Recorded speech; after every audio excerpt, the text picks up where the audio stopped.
పాత్ర జాగృతి పోషించదలుచుకున్నది. మేము ప్రజల దగ్గరికి వెళ్తాం, వాళ్ళ సమస్యల దగ్గరికి వెళ్తాం, వాళ్ళ పనులు వాళ్ళకు ఉంటాయి, వాళ్ళ తరఫున మేము పోరాటం చేస్తాం.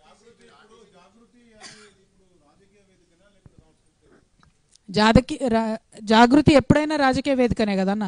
మేము తెలంగాణ ఉద్యమంలో మేము బతుకమ్మలే కాదు, బతుకమ్మలు ఆడడమే కాదు, బాంబులు కూడా వేస్తామని చెప్పినాం. ఏం సాంస్కృతిక వేదికగా లేం. మేము ఎప్పుడైనా రాజకీయాలే మాట్లాడినాం. నో బీఆర్ఎస్తోని అటాచ్డ్ ఉన్నామా లేదా అన్నది పక్కన పెడితే, జాగృతి ఎప్పుడైనా సరే ప్రజల కోసమే మాట్లాడింది. ఇప్పుడు కూడా అదే చేస్తాం. ఇప్పుడు తీసుకున్న లైన్ కూడా తెలంగాణనే, అప్పుడు తీసుకున్న లైన్ కూడా తెలంగాణనే.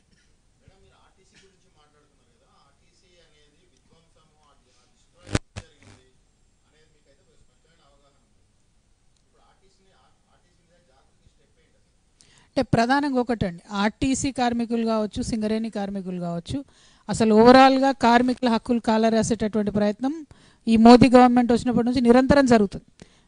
దానిని చేయాల్సినంత ఫైట్ అయితే బీఆర్ఎస్ కూడా చేయలేదు, కాంగ్రెస్ కూడా చేయలేదు. అసలు ఇంతవరకు రాహుల్ గాంధీ గారు లేబర్ చట్టాల మీద ఎక్కడైనా మాట్లాడినరా చూడండి మీరు. ఆయన రైతులకు సంబంధించిన చట్టాల మీద మాట్లాడింది. ఇప్పుడు కొత్తగా ఓటు చోరీ మీద మాట్లాడుతున్నారు. అన్ని లేబర్ కోడ్లు తీసి 3 కోడ్లు వేసిరండి. ఎంత దారుణంగా ఉన్నాయి లేబర్ కోడ్స్ అంటే. నేను చాలా దగ్గరగా కార్మిక వర్గాలతో పనిచేస్తాను కాబట్టి దానివల్ల జరిగే నష్టం ఏందన్నది అర్థమవుతుంది. 20 మంది ఉన్న ఫ్యాక్టరీకి ఇప్పుడైతే రెగ్యులేషనే లేదు. 20 మంది అక్కడ లేడీస్ పనిచేస్తే కనీసం ఒక సింగిల్ బాత్రూమ్ లేకున్నా కూడా మనలాంటి విలేకరులమో రాజకీయ నాయకులమో ఎవరైనా పోయి అడుగుదామంటే కూడా అడిగే పరిస్థితి లేదు. ఎందుకంటే హక్కే లేదు, తీసేసిరు. అయినా కూడా ప్రధాన స్రవంతి పార్టీలు ఎవరం కూడా మాట్లాడలేదు.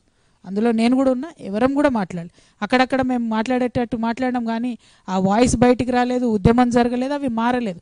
రైతు చట్టాలు ఎట్లయితే మారినాయి ఉద్యమాలతోని, కార్మిక చట్టాలు మాత్రం మారలేదు.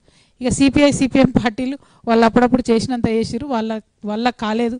దేశవ్యాప్తంగా బంద్ చేసినా కూడా మార్పు అయితే రాలేదు. సో వీటి మీద ఆర్టీసీ అయినా ఏదైనా తప్పు ఎవరిది ఉన్నా సఫర్ అవుతున్నది మాత్రం కార్మికులు. వాళ్ళకైతే పరిష్కారం రావాలి, దానికోసం ప్రయత్నం చేస్తాం.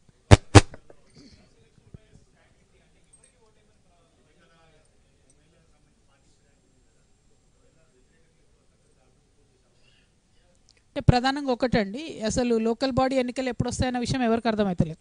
వచ్చినప్పుడు తప్పకుండా జాగృతి ఏదైనా నిర్ణయం తీసుకుంటే ప్రకటిస్తాం.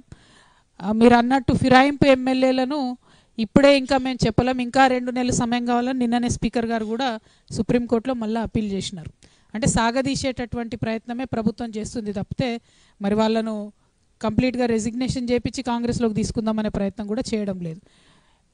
జూబ్లీహిల్స్ ఎన్నికల్లో మాకు సంబంధం లేదు. జూబ్లీహిల్స్ ఎన్నికల్లో జాగృతి ఎటువంటి స్టాండ్ కూడా తీసుకోవడం లేదు. ఎందుకంటే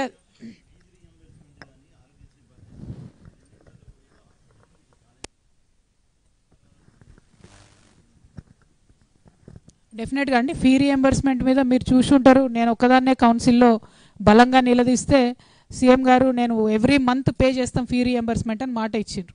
కానీ ఆ తర్వాత ఆ మాట కూడా ఎగ్గొట్టిరు. మొన్న స్కూల్స్ కాలేజీలు అన్నీ బంద్ పెడతామంటే 600 కోట్లు రిలీజ్ చేస్తాం, మళ్ళీ అది క్లోజ్ చేసి ఇప్పుడు వీళ్ళు స్కూల్స్ కాలేజీలు అన్నీ కలిసి 10 లక్షల మందితో హైదరాబాద్ నగరాన్ని నింపుతాం, కవాతీ చేస్తాం అంటున్నారు. అట్లాంటిది ఏదన్నా ఉంటే తెలంగాణ జాగృతి ముందు వరుసలో ఉంటుంది.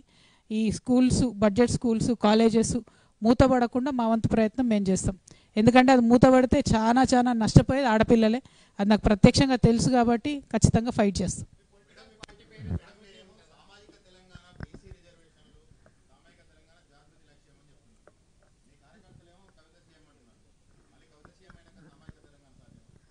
ఇప్పుడు 23 మంది సీఎంలు అయినరా ఆంధ్రప్రదేశ్ రాష్ట్రానికి. ఒక్క మహిళా సీఎం కాలే, ఒక్క బీసీ సీఎం కాలే, ఒక ఎస్సీ సీఎం కాలే.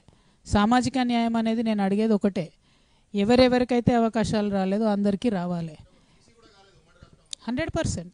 ఈడ ఇప్పుడు ఎలక్షన్ ఏడొచ్చా నేను నీ లొల్లిపడగాను, మా వాళ్ళు ఏదో ప్రేమతో అంటారు.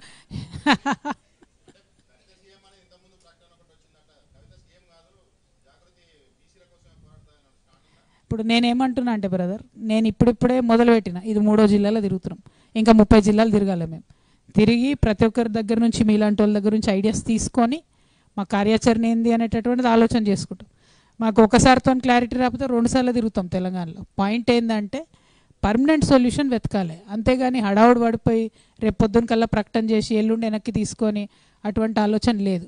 సో చాలా సీరియస్గా అదే ఏం చేయాలి భయ్, అది కాంగ్రెస్ పార్టీ మార్కు రాజకీయం. అది నేను సింపుల్ కదా, దానిలో ఏముందంటే నేను లోకల్ బాడీ ఎమ్మెల్సీని, నా రాజీనామా యాక్సెప్ట్ చేస్తే లోకల్ బాడీ ఎన్నికలు ఎప్పుడు పెడతారో వాళ్ళకే తెలుస్తలేవు. 6 నెలల లోపల కొత్త వాళ్ళని తీసుకురావాలి ఎమ్మెల్సీని. సో అందుకని ఆపుతున్నారేమో నేను అనుకుంటున్నా. రేపు మాత్రం మళ్ళీ ఒకసారి స్పీకర్ గారికి లెటర్ రాస్తా. మేము స్పీకర్ గారు చైర్మన్ గారితో 2 times మాట్లాడినా నేను రాజీనామా చేసినాక.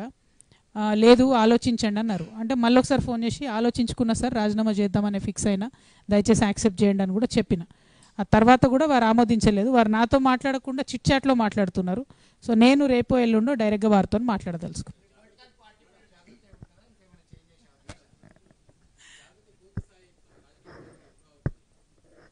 ఇంకా ఏమనుకోలేనా, ఇంకా ఒక్కసారి మొత్తం తెలంగాణ అంతా జనంబాట కార్యక్రమం పూర్తయిన తర్వాత డెఫినెట్గా మీ అందరితో మళ్ళీ కూడా ఆలోచన చేసి డంకా బజాయించి అప్పుడు ప్రకటన చేస్తాం అటువంటి నిర్ణయం ఉంటే. థ్యాంక్ యూ అన్న.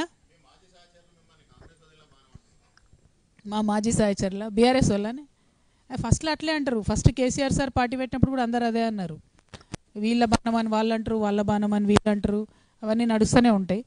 మేము వేళ్ళు అనుకునేదాకా ఈ విమర్శలు వస్తుంటాయి. నేను తెలంగాణ ప్రజల బాణం అన్నాను, అదేముంటుంది, నా సింపుల్ లాజిక్ అది. థ్యాంక్ యూ అన్న, థ్యాంక్ యూ. జై తెలంగాణ.